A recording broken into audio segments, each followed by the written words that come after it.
that's well received. It's a good way to measure purpose rather than some sort of internal, uh, I don't know. I don't know. I think it's interesting. I like it. It's a different way to do it. Are you seeing the comment? Yes. Yeah. Okay. Yeah. I have done this before where I hit the live button and you have to hit it twice. So, Oh, reintroduce me and let's say everything else we said already. dude, that's the second time I've done this. Anybody that's like hung in there long enough to put up Thanks with for the my heads up. Thanks to for the put heads up up, with my dumb Wolfen. ass. That's it. Oh man. Oh, okay. So anybody that just now can actually see the stream, I've got Charles Chip Royston, and we're talking about purpose. Talk about what it means, what it's for, and would you mind hanging through those quotes again real quick so we can just have a baseline for people? Yeah, let's give Wolfen a little bit of recap. Okay. All right. Okay. So we started off by You got to go the other way. by defining purpose, the strict definition, the reason for which something is done or created, or for which something exists. And then we went into some quotes. The purpose of life is to find your mission and fulfill it, Mother Teresa. The meaning of life is to find your gift. The purpose of life is to give it away, from Monsieur from Picasso. There is no greater gift you can give or receive than to honor your calling. It's why you were born and how you become most truly alive. Oprah Winfrey, of all people. You get a purpose, and you get a purpose, and you Yes. get a purpose. It's right under your seat. You're sitting right on your purpose. Hey, shout out to Kevin Kelly. Hey, out there in Utah. Thanks for joining. Oh wow, yeah. Kevin Woofin. Yeah, thanks for letting me know that, Woofin. Okay, this next one. If you can't figure out your purpose, figure out your passion, for your passion will lead you right into your purpose. From a bishop. The purpose of life is a life of purpose. From Robert Byrne, who was an author and chess player. And one of my favorite all-time, Mark Twain, said it so well. The two most important days in life are the day you were born and the day you discovered the reason why. All right, and we'll get to that in a minute.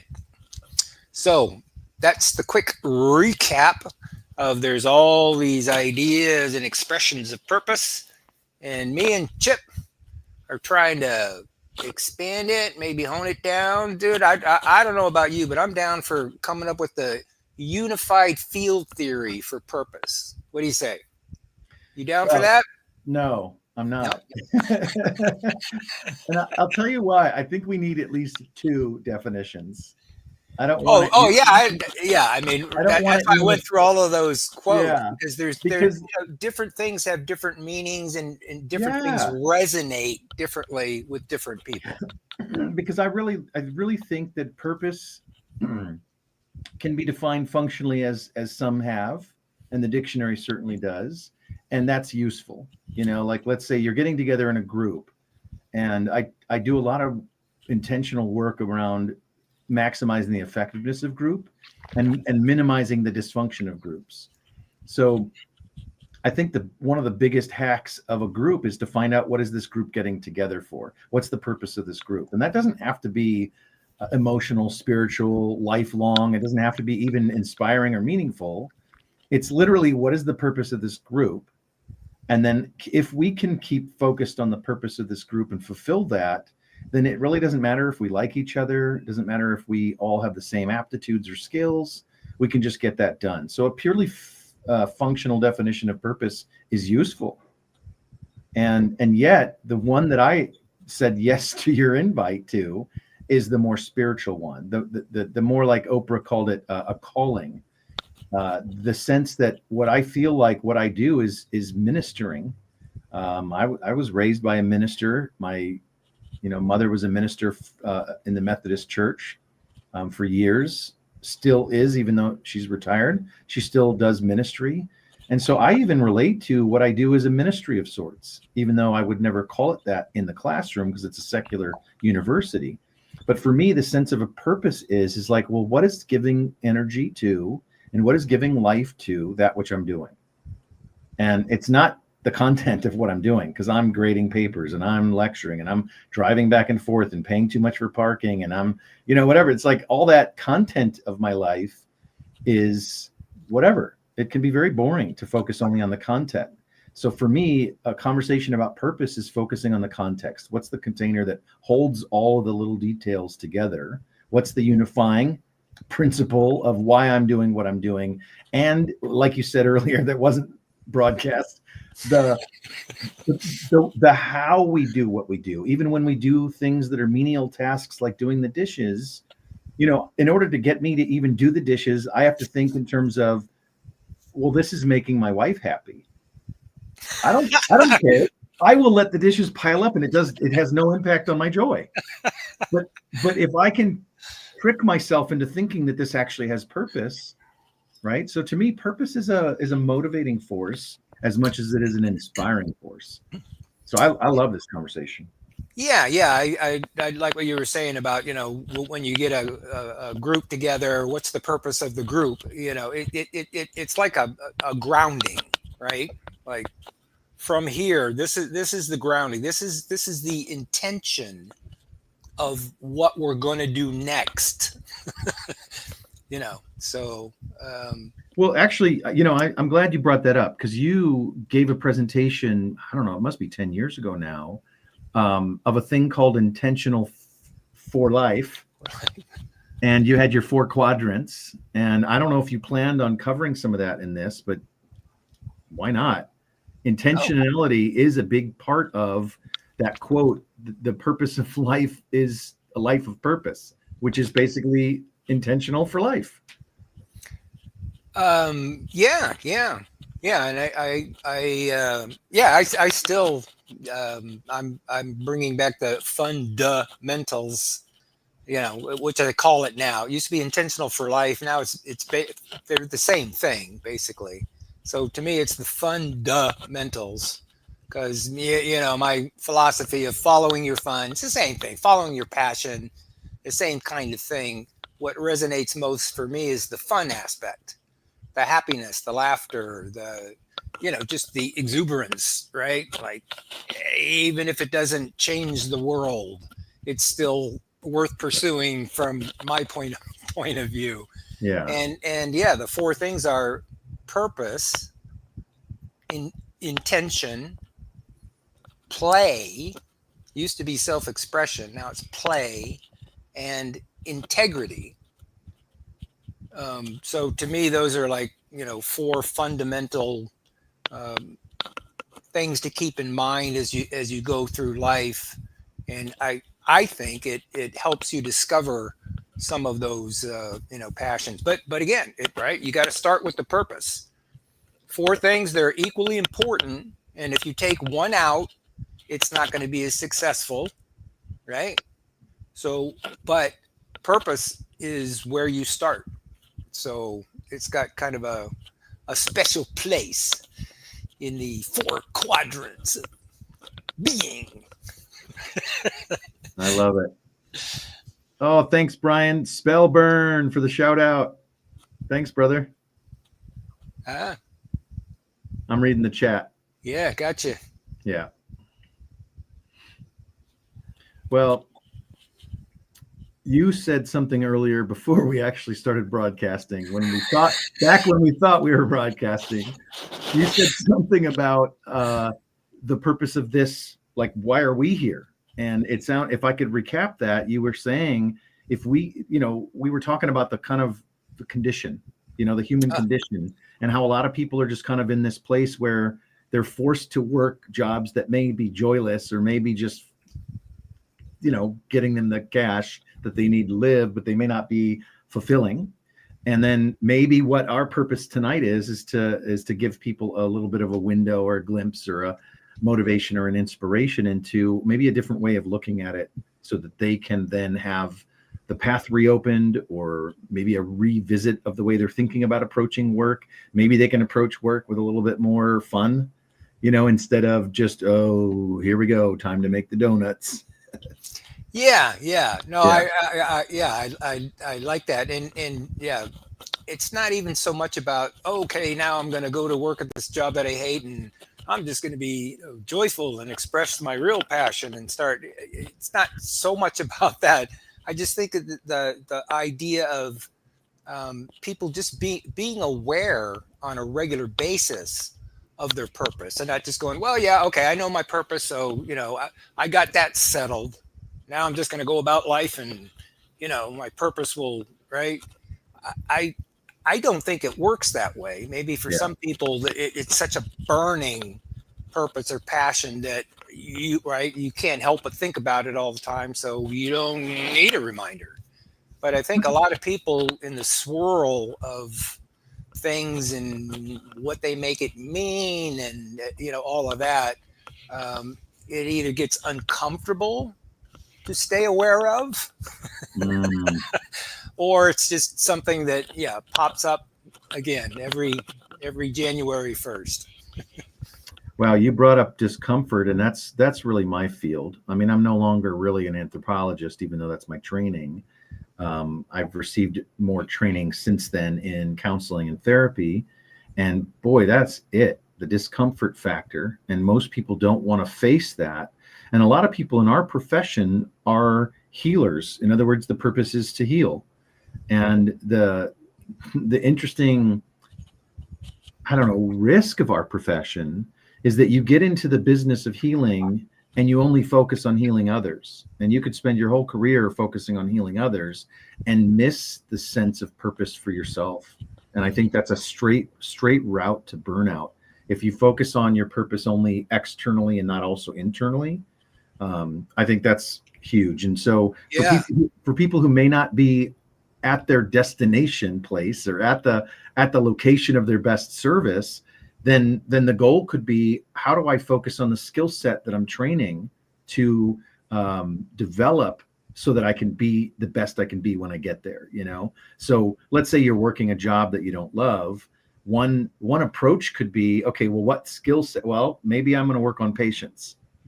And boy, there's plenty of opportunities to work on patience in the workforce, right? And so maybe there's a sense that I'm going to work on being impactful, right? So maybe on a Tuesday, I'm going to wake up, tomorrow, and my whole game tomorrow is being impactful. I'm going to make a difference wherever I am, and not focusing too much on the details, but just play the game of making an impact. Or what if it's, I don't know, whatever, and then you just keep that attitude towards your approach, then it's less likely that you're going to start future tripping and comparing with where you are now against where you want to be, and get disappointed, get discouraged like that.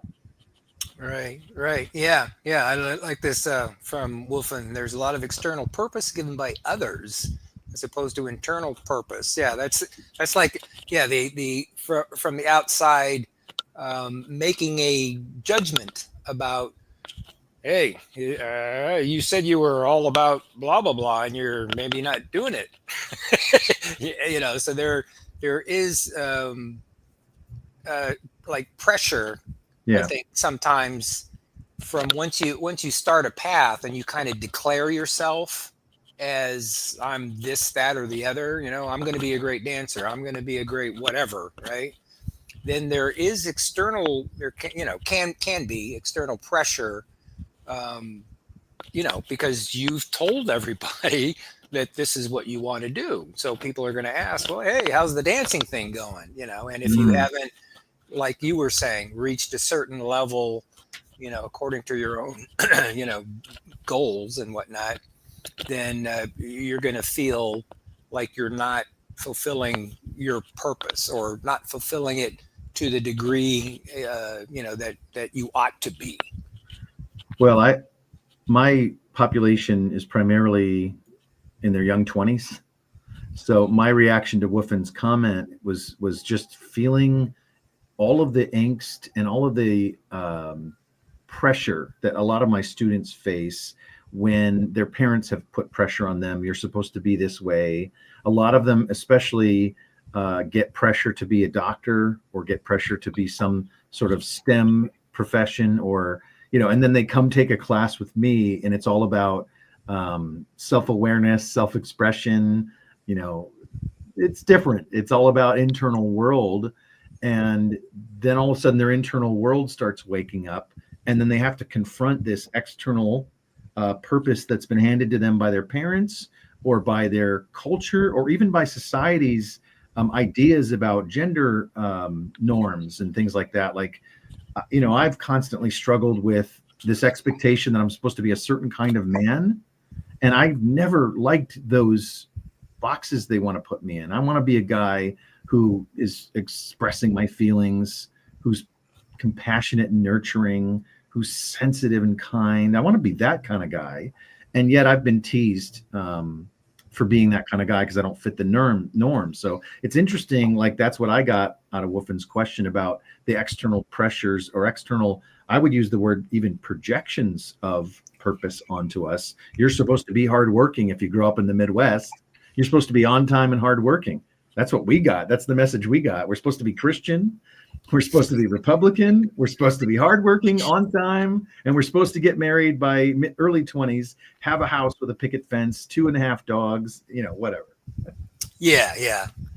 I mean, that's the good and bad. Everything always has, very positive and very negative aspects to it. And that whole area of society's expectations on us, I think that has cracked open some things for people to realize that, I don't want that kind of life. Yeah. Which is a good realization to have. But you can swing, you can swing too far, which we often do in society, right? Like something's like this, it's like, we got to fix it. And then we just go too far. So bring it back down a little bit, can't we just find some balance, Yeah. So. Woofin, you got a sense of humor. I like that. I don't know who you are. What's half a dog? I'm not sure. I mentioned 2.5 dogs, and Woofin was responding to that. I think that's funny. Well, somebody's paying attention out there. Yeah. Yeah. The other thing that makes me think of is, the part where what you're doing, in your career, in your life, whatever, is irrelevant pretty much to your purpose in life. Like, I really resonate with this whole thing about your calling in life, right? Like, I'm called, to thine own self be true, that whole, very noble sounding, thing. But I think if you're, living your purpose and you just have that, passion for life in general, then, it doesn't really matter what you do. Doesn't really matter if you impact the amount of people that you wanted to, or became the expert in this field or the other that you wanted to, or, anything else, like you didn't attain a certain goal. It seems to me that is not a good barometer of whether somebody's fulfilling their purpose. Many people fulfill purpose after death. And I think that there's something to what you're saying, that it doesn't matter if in your lifetime you don't ever get to see the results of your impact. You may be having that impact and you may not live long enough to see it. But the measure, I think, is best when it's a measurement of, like you were saying, integrity, a sense of, I said I was going to do this because this brings me joy, and I'm going to do this because it brings me joy. That's a very existential kind of mindset around this idea of purpose, is that the purpose is literally just to exist. And then anything else that you decide to do with that is up to you, and it's additive. There's this wonderful quote about, it's not about finding your purpose, it's about creating your purpose. Life isn't about finding it like it's out there somewhere in a grocery store aisle.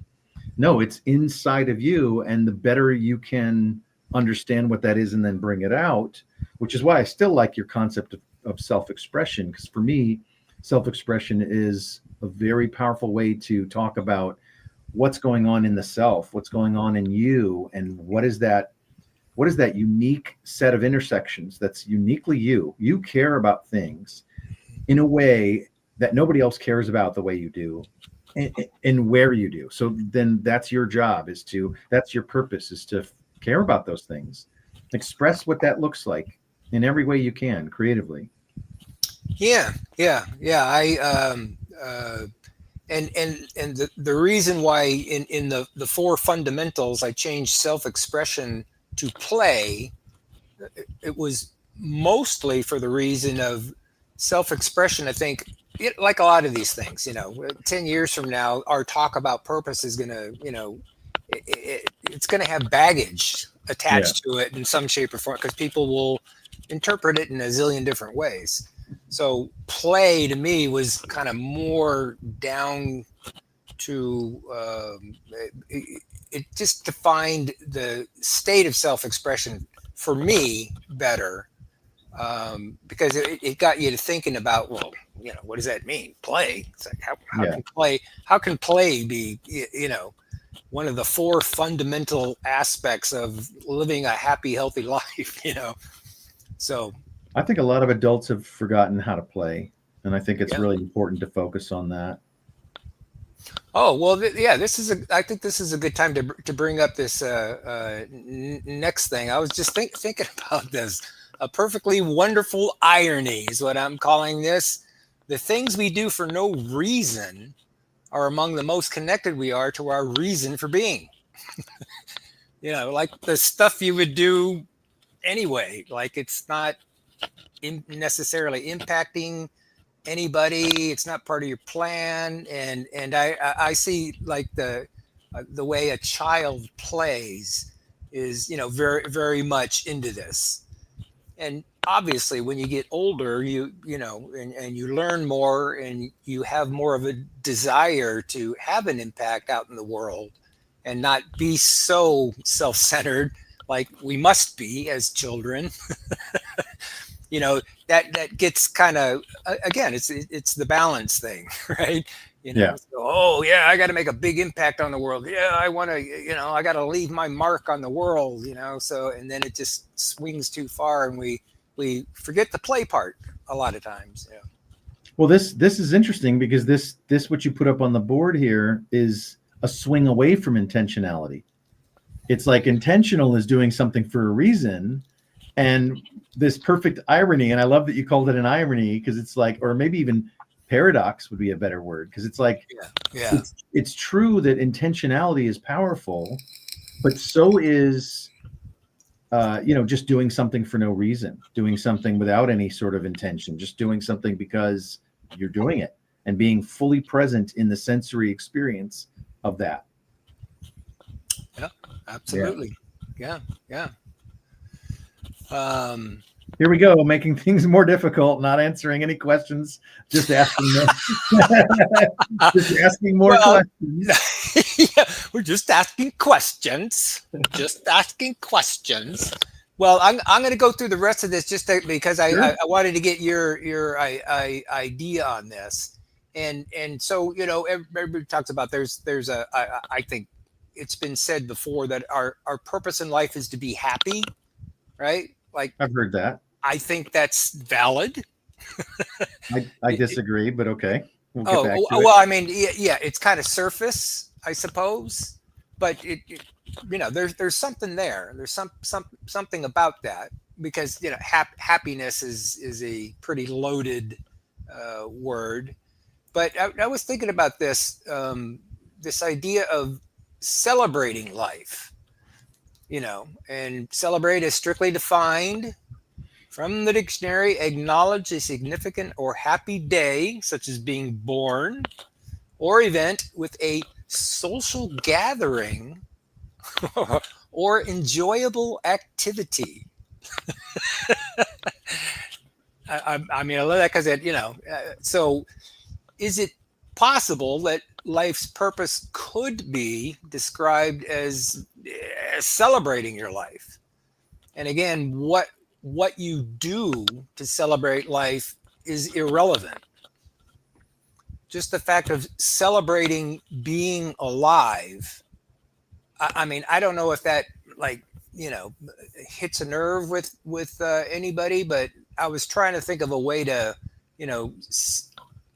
say something that was very, very simple. Because me, I like things simple and easy. Yeah. And I don't know if this could help some people to kind of, I would say, like lighten up and not get so serious about one's purpose in life. Can I chew on it and spit it out a bit? Sure. Yeah. Let me just finish this thought.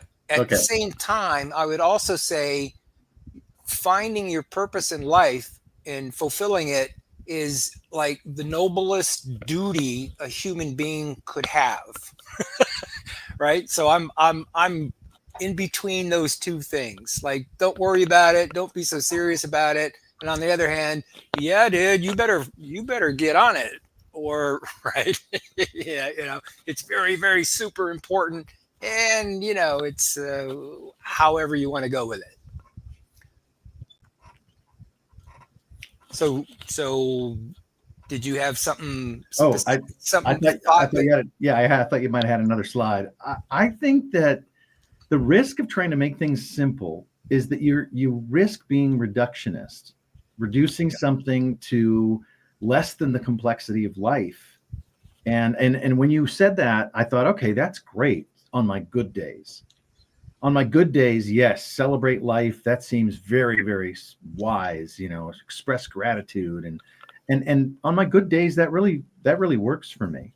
But then what is the problem with having a focus on the positive side of things that then when you're not having a good day, you can't find gratitude to save your life? Well, what's the point then? I think that when you create a definition like that kind of reduces it only to this joy or happiness, then you end up feeling like you're not living your purpose when you're having a bad day, when you're having a depressed day. So I still think that you can have a lot of purposeful activity, even in a bad day or a depressed day or a day where you have no energy.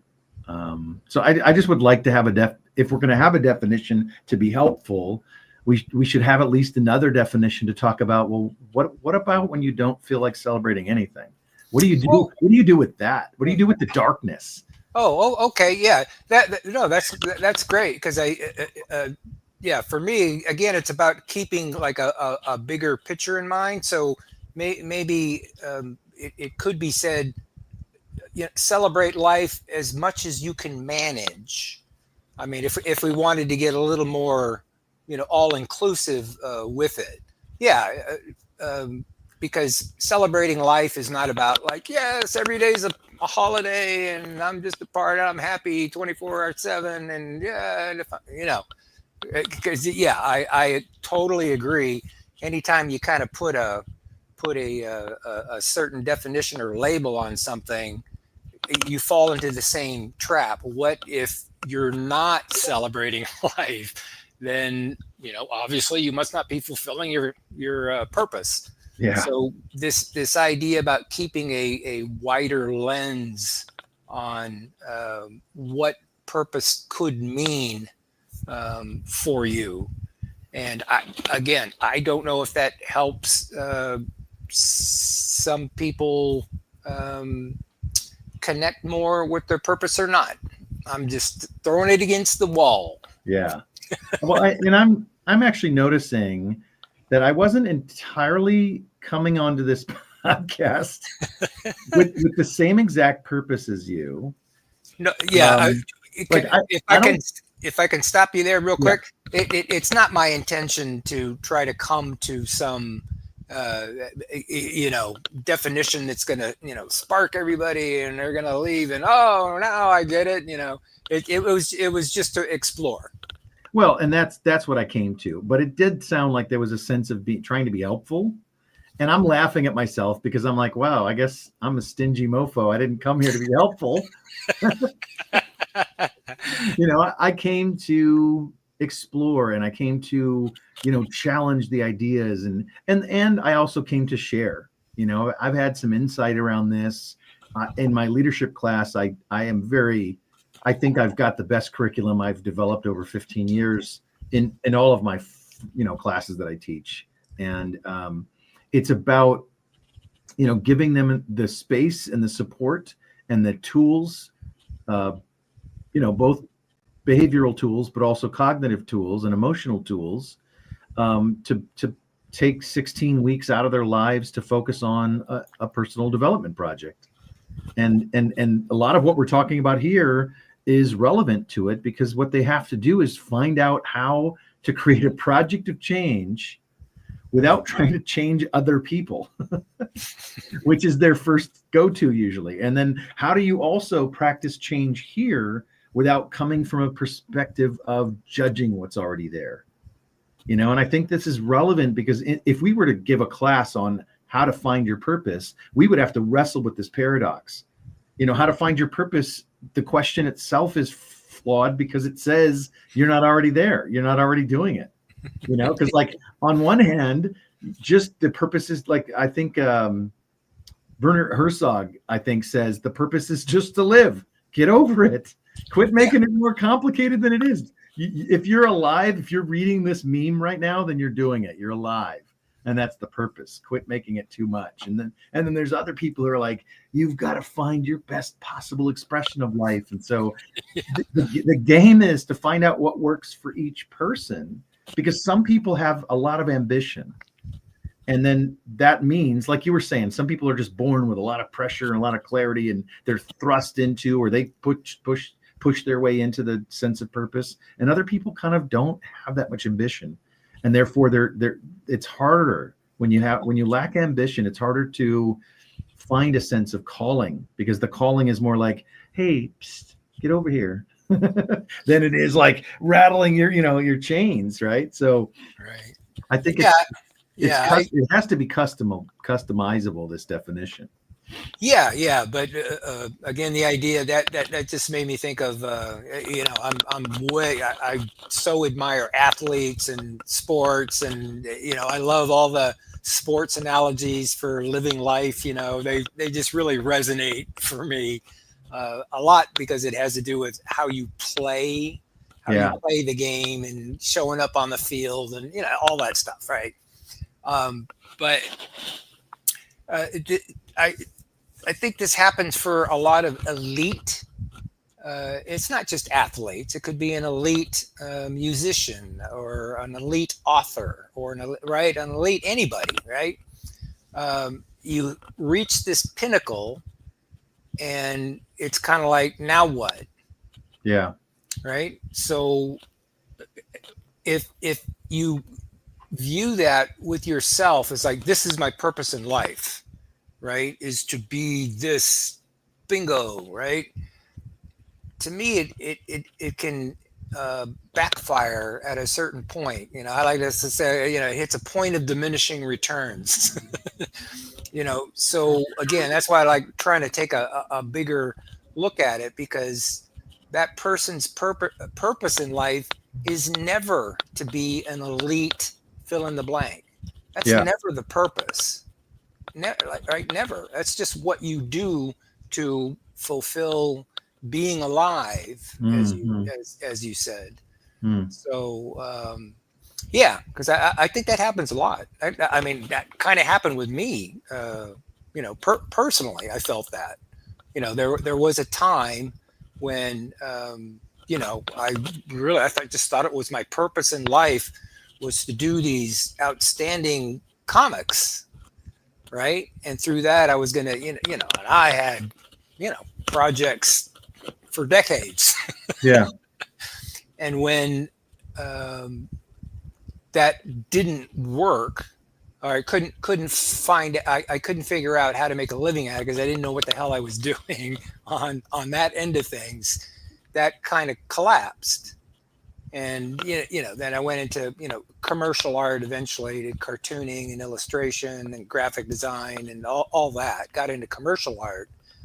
I felt fulfilled, but at the same time, there was always this nagging, right? Nagging voice in my head going, "Yeah, that's great, Baron, but you're not really fulfilling your purpose." Right? And there was also a point, even fairly recently, I'd say in the last 5 years or so, where I kind of felt like I had two purposes, right? One was to tell story. This is how I put it. Telling stories of awe and wonder, right? Like I really feel this, right? Like I want to produce stories that just transport somebody to some place they've never been before, And I tend to like the dark spectrum of the storytelling, but right, like just right, somebody goes, whoa, that type of thing. And I felt my other purpose was again to communicate this philosophy of fun, like get people to understand, try playing more in life, and so for some time I kind of felt like I had a dual purpose, and now it's been a while now, but I've realized that neither one of those. My purpose was never to be a good storyteller. My purpose in life was never to try to help people have more fun in life. That was just what this is just what I like to do, to celebrate life. So that's how it kind of dovetails with a possible way to look at one's purpose. I like this. I like both of those purposes for you. Helping people lighten up and helping people have awe. I think those are wonderful. And there's lots of ways to do it. Yeah. Yeah. I remember when I was teaching, in my third year of teaching, teaching what? The leadership? This was before I started teaching leadership. This is in my third year ever teaching. I had only been in human services. I was teaching the cultural diversity class for human services. Oh, okay. And I came across a challenge to my place in the department, and I thought I was going to be fired. Ooh. And in 3 years teaching, I started off not really knowing what I was doing, but I grew so quickly to the task that it felt like I was in my calling, not just heeding my calling. I felt like I'd answered it and this was it. And I was blossoming, and it was so threatening to me to feel like they're going to take it away from me, And I think a good test of whether you're aligned with your purpose or not is if it's tied to an external job or an external thing. I think you hinted at this earlier, and I went through a dark night of the soul about it. And I came out the other end of it realizing that my purpose there was to motivate and inspire a lifelong learning. And I realized I could do that anywhere. I could do that anywhere. I could do that with any job I ever had ever. I could do it as a parent. I could do it as a partner. I could do it as a friend. And it just freed me up to think, okay, wait a second. If I can keep my sense of focus on the bigger, like you said, the bigger picture of the purpose, and not have it tied to a manifestation of that purpose or an outlet for that purpose, then I'm free to take that purpose with me wherever I go.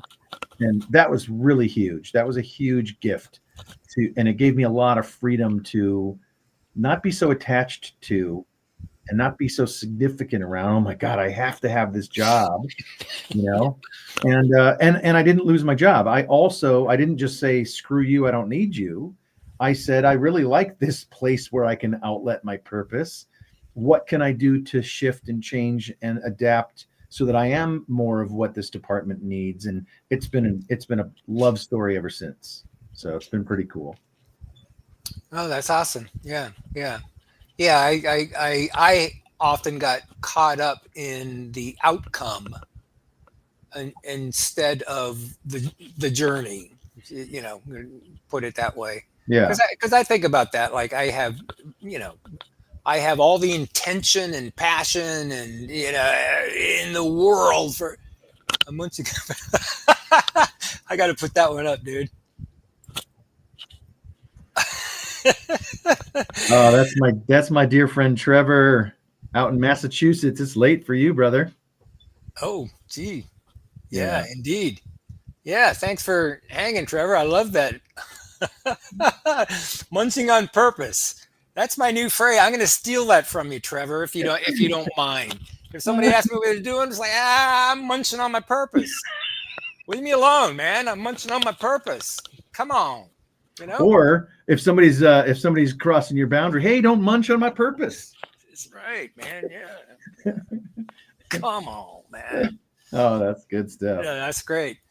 No, yeah. That I think that's a conundrum that I feel like a lot of people have, because they just can't quite reconcile the the circumstances of their life with what they're really passionate about. And what you were saying, yeah, I see it the same way. I have all the intention and passion in the world to do, short films, mostly science fiction short films, and eventually a feature. I've got the story, I've got the screenplay, kind of started.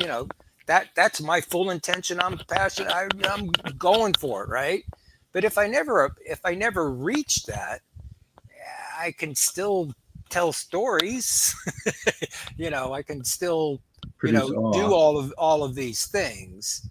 And yeah, it would be a shame for anybody to hinge the fulfillment of their purpose on specific outcomes, like you were saying. Scary. Yeah, it's like, right? You see the tree without the forest.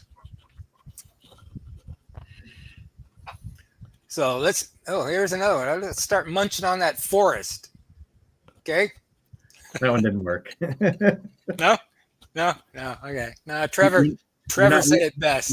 You're not wielding it with care. I think the greatest gift is figuring out what it is for you. And honestly, this is a paradox in itself. Stop listening to us. We don't have the answers. We're still figuring it out. And whatever it is that I figure out, it's going to be for me. And I do try my best in my teaching to create practices that people can help discover their own. But still, I might be teaching them how to do what I did. And really the best gift is to figure out what unique method works for you. I mean, that's the best advice I can give if we're trying to wrap up with some advice. Oh, Woofin's still with us. Should we put this one up? Sure. Is this okay? I haven't read this yet. I think many people have difficulty manifesting purpose. Do you have suggestions for how people might think about what to manifest towards, or how to know how to discover one? And Woofin, I'm going to guess that you mean how to discover your purpose. I think what would be useful is, again, paying more attention to your bliss, your joy, what you find fun, what lights you up. I like to think what characters you root for in books and movies should also give a clue into what it is that you want to see succeed. That might be a clue, a mirror back to you. Yeah, and to not, I mean, naturally, people want to discover their purpose and want to be able to define it for themselves, so they feel like as they step into the next days and weeks and years of their life, they're making sure that their purpose is fulfilled, and that can all get really heavy, really fast. So I it it seems like there's certain things to pay attention to that may not be directly related, to your purpose the way most people think about it. Mm. Like if you just took purpose off the table, right? Like nobody needs to discover their purpose in life, because you're gonna find it. Right? You're gonna find it. You're gonna be doing certain things because you want to, you like to, you enjoy it, you get satisfaction from it, it's fulfilling, it has an impact on the people around you, right? You're gonna do that anyway, whether you're aware of your purpose or not. It seems to me. I don't know. That's the case in a lot of the people that I know, but I see what you're saying is that we might be making it harder on ourselves by thinking too hard. And maybe if we just kind of release, let go a little bit and just do what we do, kind of like can you go back to that one quote about the irony, the delicious, wonderful irony? Oh, yeah. Because that was pretty cool. Wait. Yeah, that one. Things we do for no reason. I like that a lot because, on the flip side of intentionality, you've got this causeless behavior. You're doing it for no reason. And then I would add trusting that there is a reason and it's your very being. Kind of like what you're saying. It's the most connected to our reason for being. I love that idea. So just if you catch yourself in a playful mood, indulge it, play for a while and see what happens. And then afterwards you can go back and say, wow, that was me living. Yeah. What's to me, it's so perfect about it is that you literally, if you're doing it for no reason, you don't have thoughts about where's this going to get me, who's it going to impact, is it right there, that's not even a conversation. Yeah. That you even need to have. You're just being. You're just doing the things that you enjoy. Now, right, to balance in all things, you can't live your life that way completely. I mean, I don't know. Maybe, well, you can maybe monks sitting on a mountain and meditating 24/7. Maybe that works. You can let it inform your life. Mm-hmm. So I like to think of the way children play, that they're role playing. They're acting as if that they are an adult. They're acting as if they are in a relationship. They mock and model and role play and pretend. They do a lot of that stuff, and I think that that's something that we as adults, we forget that we have the capacity to. We forget how to speak that language of play. And I think there's so much benefit to remembering how to play like that. Watch yourself, emulating celebrities, if you will. I think a lot of us look at celebrities and we think they have some sort of something that we admire. Well, that thing that we admire over there in them is a clue to what it is that we want for ourselves. We want to be like that. We want to be like Cool Hand Luke. We want to be like James Dean, or we want to be like Brad Pitt, or we want to be like Ryan Gosling, or we want to be like these people that we think about, and then get busy playing that way, playing as if, and then you can embody more of that stuff and bring more of that. One of my mentors used to play this game. He'd go into a restaurant or whatever, and he'd put his name down as for the reservation as Brad Pitt, because he really liked pretending that he was Brad Pitt, and he would just do it. And they would look at, and he was 80 years old or something like that. He looked nothing like Brad Pitt, but he did it with such a twinkle in his eye that everybody just joined the party and then came to his table and says, is it just you, or are you waiting on Angelina, or whatever, like they played into it. They played into his game. So I think there's something about that. I really like that idea of play being one of your quotes said passion, but we made it synonymous with play, being a way to help you find what your purpose is. I like that a lot. So that's the advice we have, Wolf, and anybody else still listening, is just play more. Yep. Yeah, you get no argument from me about that one. No, I know it. And actually, Trevor, I know Trevor agrees. Trevor and I have played role-playing games together, and he's played in some of my games. I've played in some of his. He's an excellent storyteller in his own right in the fandom of Star Wars, and has invented a whole story that we got to play in for, I don't even know if it was even a full year, but it was so good that I miss it. I miss it.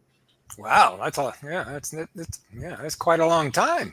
Yeah, and I invested in the character that I was playing, because that character was someone who embodied some part of me that is a clue to my sense of purpose in life. This was a guy who was low tech, came from kind of outer rim, nobody, and he was efforting to try to figure it out. He was thrust into a world that was overwhelming, and he was trying to do his best. And that's me, it's like, that's me. I feel like I was thrust into life without a lot of skills, and I've had to really scramble. I'm a bit of a late bloomer, but I'm blooming, so it's like, that's my purpose is to bloom eventually. That's my purpose in life, is to bloom eventually. No, that's a whole conversation. I love the idea of,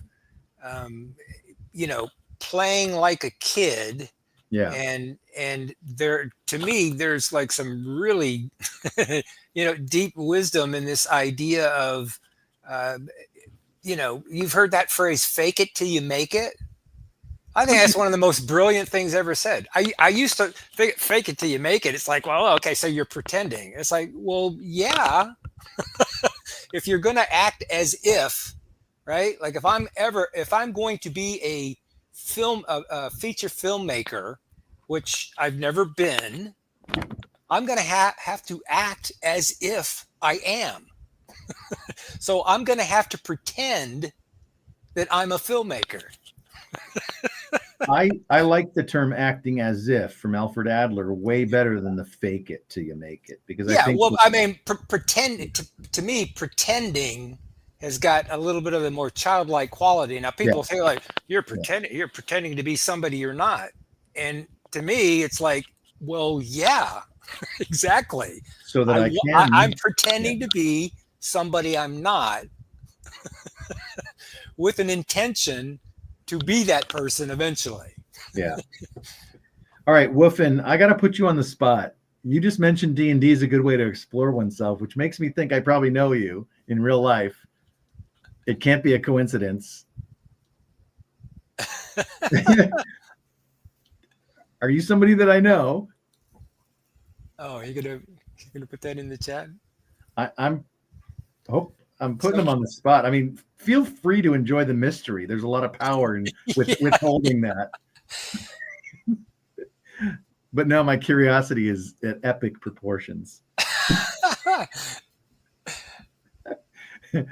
D&D is a big game. It's very popular. Yes, it is. Yeah, I mean, no, I think I see the whole thing, and we've talked about this before, Chip. Yeah, D&D is, you would think it would be something that I would really resonate with, but I do not, which is weird, right? Like, I'm a storyteller, and the idea of just like making up stories and all that, to me, it's just not appealing to just, kind of come up, right? Like, I don't know. You would think I would really resonate with that, but I don't.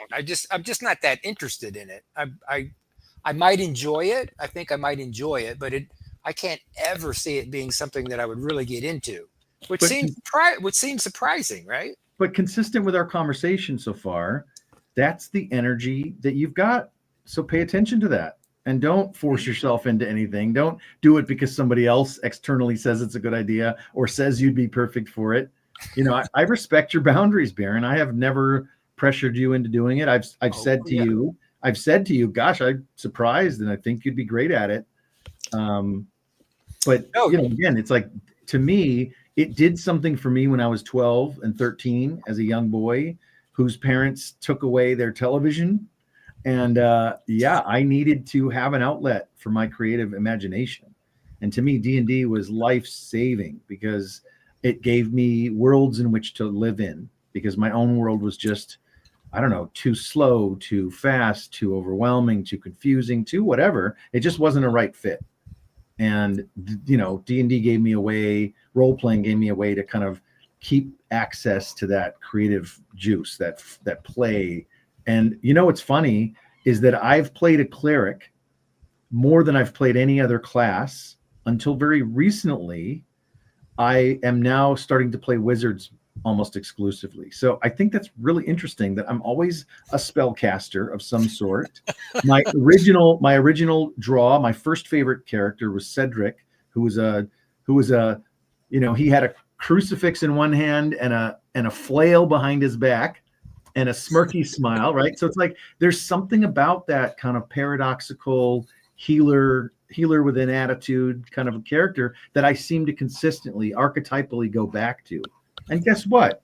I'm a healer with an attitude. That's just kind of who I am. It's like there's been a congruence, even though I was pretending in this game. There's been a way in which my life has kind of become a bit of that. So I feel like that's a pretty good metaphor for how if you just keep playing and trying these things on, then ultimately that which is truly you and aligned with your purpose then just becomes who you are naturally. You don't have to work for it. You just do it. Yeah. I think it's a good example as any of following your calling without questioning why, or is it going to get me somewhere, or Right. any of that other thing. No, my film buddy Steve, he's also huge into D&D, and he's had the same conversation with me. He goes, Baron, you know, like, how come you don't like, you know, how come you don't want to do this? Because he would invite me all the time. And it was like, I don't know, man. You know, sitting around with a bunch of guys coming up with stories is just right. Just for me personally is not my idea of a good time. I get the appeal, but for me personally, it just doesn't resonate. Yeah. Why doesn't really matter, you know? Right. You know, You're reading your energy, and that's key. Yeah, and I think it might have been part of the early live stream that I didn't have going yet, but you were mentioning something about also paying attention to the things that energize you. That was, I think, the first thing I did say. I think the greatest gift that I've ever learned about life is to pay attention to what makes me feel alive inside and what makes me feel dead inside. It's almost like this accordion, you know, and I can feel it inside. And it's like, you know, I can give energy in this direction and not lose any energy. It's like I can plug into some sort of energy and it calls to me, or whatever metaphor you want to use. And the example I was giving was sitting in a college class, bored out of my fucking mind. Can I swear? Sorry. You got to make this explicit marking. All right. No, that's it. Sorry, man. You're gone. You still got to mark it explicit, even if you kick me out. But I'm sitting in this gen ed class, like bored out of my mind because I didn't know what I was doing there. In fact, the whole reason I was there is because it just felt like something I should do. Yeah. I wasn't there. I wasn't engaged. I wasn't online. I was still suffering trauma. I was just swallowed in my own thoughts. And this one thing just, you know, pierced through all of that fog, because the man that was up on that stage lecturing in anthropology was alive in a way that most people aren't. Most lecturers are not alive. They're just kind of going through the motions and regurgitating things from the past. This guy was bringing every story of the oh gosh, what was it?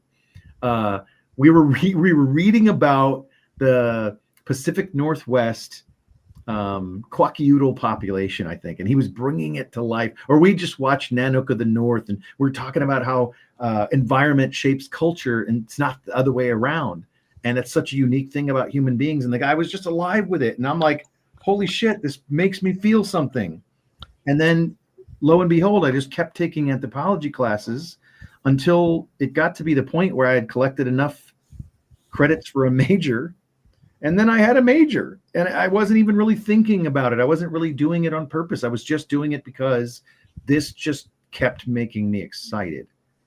And then, I took a class in physical anthropology that made me a little less excited. So I kind of was able to tell, okay, I'm a cultural anthropologist, right?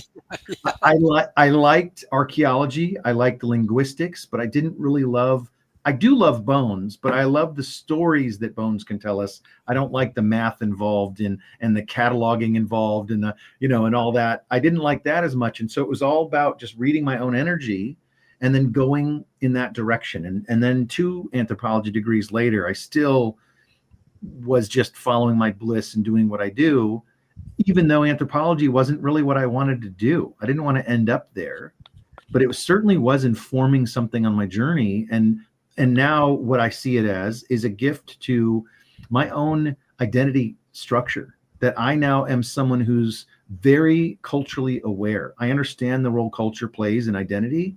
I understand the role that culture plays in miscommunications. And man, Baron, one of my purposes in life is to help people connect and to be someone who connects. And so understanding culture helps me understand how people can disconnect and how people can misconnect and how people can misunderstand. And because I understand those things, then I can actually help bring them back to connection and a sense of home, family, like that. So I think that's a big part of my purpose, is to creating community.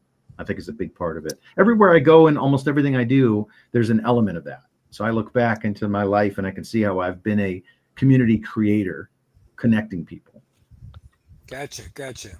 Yeah, and what I was trying to get across with that, everybody purpose in life is to celebrate it, and that's how you choose to celebrate your life. Yeah, is to connect with people. Yeah, definitely. Yeah, and I mean, I think about. Did you have an early inspiration? I mean, I had an early inspiration with science fiction and fantastic stories and whatnot, from early movies, and then I got into comics, the Eries and Creepies and all that, and it was like, that's what I want to be. I want to be that. It just it blew my socks off. It was artistic. It was the storytelling. It was it just lit up every atom in my body. And I was so inspired that I taught myself how to draw. Not to be an artist, but so I could do an illustrated story. Yeah. So I mean, keep alive that awe. Did you have that kind of a very, very early inspiration, or did that kind of come a little bit later for you? You said you were a late bloomer. Yeah, I mean, I think because there was a few things. First, a very negative inspiration, and that was my dad divorcing and leaving the family. So that pushed you in a particular direction. It made me realize how much I want things to be whole and intact and together, and I want families to stay together. Like, that is a huge thing. And so that I think, in the negative, started me on this path of wanting things to be, wanting families to be intact, wanting people to be together. And then I'd say, friend groups, yeah, they kind of come and go, but I liked having a good friend group. As a kid, I liked being, in the church community. I went to the youth fellowship group, and I think probably the biggest thing that happened that really solidified things is going to my first few Grateful Dead concerts and realizing what a community really feels like at large. It wasn't just a handful of people. This was like thousands of people all caring about each other and tripping each other out and delighting each other and connecting. I mean, that was a very unique thing. And then Rainbow Gathering, all that hippie stuff that I got into in my youth, a lot of that stuff helped me understand, wow, community is so powerful. I feel the most alive here. I feel like they're just waiting for me to blossom and bloom, and I'm going to figure out what that's like. And and then ongoing, I've continued to seek that kind of sense of community connection. It's been a big piece of my purpose in life. Yeah. I think I mean, I guess it's different for different people, but Yeah. some people kind of the more the merrier. I mean, like literally the more the merrier. And in other cases, right, you can be completely content and fully fulfilled and satisfied just being by yourself doing something. Yeah. Right. So it runs the gamut. Introvert, extrovert. Yeah, I remember. Yeah, it made me think of when we shot the last day for Imperfect Pairs, right? That was a long day, right? That was a long day, and you were holding the boom, so that was right, like physically demanding. And I remember that when finally got the last bit of voiceover from the actress, and everybody went, and I could tell people were like, I'm done. I want to get out of here. And I was ready to go, dude. I mean, I was revved up. So let's go. Let's do some more. I was so energized at the end of that long day. Yeah. Right. That's a good sign that you're in your purpose. Yeah. If I didn't know before, that very much solidified it to get me to a headspace where it's like, I want to put myself back in that environment again. Yeah. Which requires other people to play with, and if I ever get to the point where I do a feature film, I have to have more people involved. Yeah. And which is, I've kind of been a lone ranger for most of my life. So I fooled myself for a number of years into thinking, I don't need, right. I don't need other people's approval. I don't need other people's involvement. I don't need right. Like I'm happy by myself, and then I can go out and play with other people. But, then,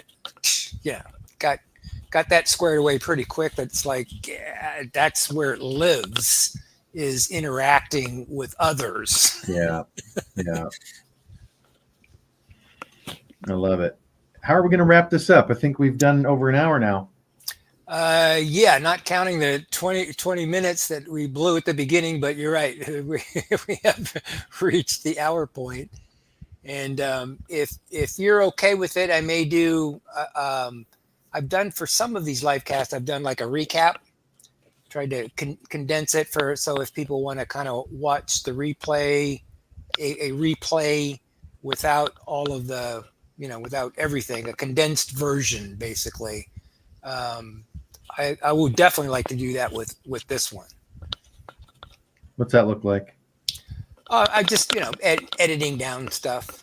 Oh, okay. Yeah. I try to turn, try to basically cut it in half. So we're at hour 10 coming up here. So, that'd be about, try to cut it down to about a half an hour. If you don't mind, I don't want to. I don't mind. Okay. Yeah. I didn't think all for you. Yeah.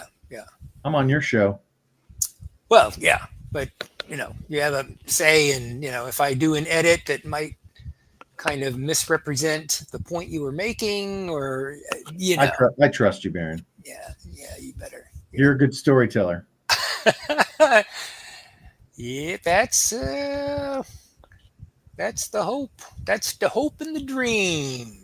Yeah. Tell some stories and blow people's minds. Like if Well, I live to be 200 years and I make a movie as mind-blowing as Inception or The Matrix. Baron, if you live to 200 years, that's going to blow some minds. Oh, well, maybe that should be my purpose. Maybe that's what I was just going to say. Maybe your purpose is to live to an age, a creepy old age that creates creepy awe for all who behold. That's right, man. I'm already starting to turn into a gnome, right? I'll get more gnome-like at a certain point, right? Which is going to open certain doors that are not currently open. I like right? it. I mean, that's I say that's one of the beauties of getting older. Is the short version is you don't give a shit anymore. Yeah. Right. And the longer version is what you really most care about in life starts to take more precedence. It gets clearer. A lot of the chatter and all the little day-to-day hoo-ha and starts to quiet down a bit more. Well, before we wrap up, I want to give a shout out to Woofin for letting us know we had the tech issue. Yeah. And for being a great guest with great questions. Indeed. Yeah. Thank you, Wolfen. Comments. Thanks, Trevor, for popping on as well. Yeah. Kevin Kelly. Do you know Kevin Kelly? I do. Kevin was a student of mine long time ago, and went on to be a therapist. Lives in Utah. Nice. Brian Spellman is a buddy I met just exactly a month ago, and but we've chatted online for over a year. We both are in the Dungeon Crawl Classics community. But Woofin will remain a mystery. No, that's great. Yeah. Yeah, Wolfen, thanks for watching. Trevor, thanks for watching. Yeah, I hope this is useful and maybe gives your own purpose a little kick in the pants. That would be awesome if we get even a couple of people a little more sparked about stuff. Then I would consider this a raging success. And thank you, Chip. You got it. For being you, mostly. Thanks.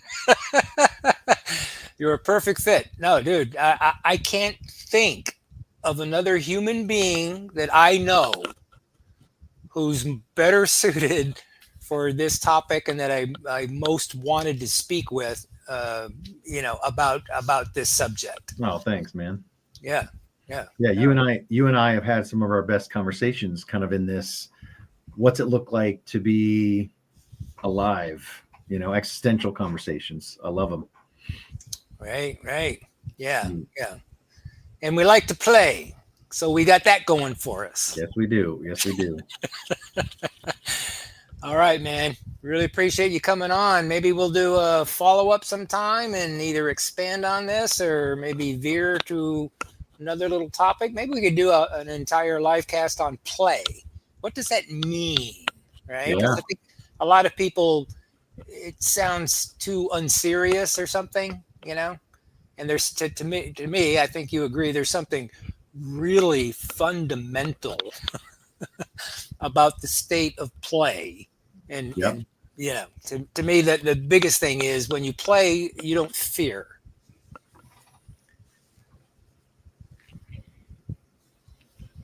Interesting. So yeah, that could be one. In fact, let's do it, man. I'll be talking to you. All right. I'll be bugging you. I'm gonna hound you. Yeah, you know where to. All right. Thanks again, man. You got it. We're going to end this one, everybody, and we'll see you on the next one. Bye.